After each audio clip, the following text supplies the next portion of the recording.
এই বয়স্ক মহিলা যাওয়ার সময় লোকটির সাথে ধাক্কা খেয়ে তার টাকাগুলো পড়ে যায়। এরপর মেয়েটি বলে, এত বড় রাস্তা দেখো না নাকি চোখ পকেটে নিয়ে ঘুরো। তখন ভদ্রলোক মেয়েটিকে থামিয়ে টাকা গোছানোর কাজে তাকে হেল্প করতে বলে। এরপর ভদ্রলোক এতগুলো টাকা দেখে বলে, আচ্ছা তুমি এতগুলো টাকা কোথায় পেয়েছো? তখন বয়স্ক মহিলা বলে, স্যার এগুলো আমার এই মাসের বেতন। যেটা শুনে ভদ্রলোক কিছুটা অবাক হয়ে বলে, তোমার মাসিক বেতন কত?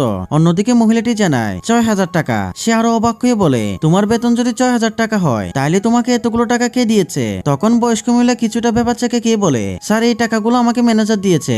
এরপর সে টাকাগুলো নিয়ে বলে, তুমি অপেক্ষা করো, আমি পরে তোমার সাথে দেখা করব। ম্যানেজার এতগুলো টাকা কিভাবে দিয়েছে সেটা আমি দেখতে চাই। এরপর সে রেগে মেগে অফিসে যাওয়ার সময় তার অ্যাসিস্ট্যান্টকে বলে, তুমি এখনই ম্যানেজারকে আমার রুমে আসতে বলো। একটু পর ম্যানেজার রুমে আসলে ভদ্রলোক তার সাথে কি করে সেটি দেখার আগে তুমি যদি তোমার মাকে ভালোবেসে থাকো ভিডিওটা একটা লাইক দিয়ে চ্যানেলটি সাবস্ক্রাইব করো এবং 2+2 সমান কত হয় কমেন্ট করে জানাও। এরপর ভদ্রলোক জিজ্ঞেস করে, তুমি ঝাড়ু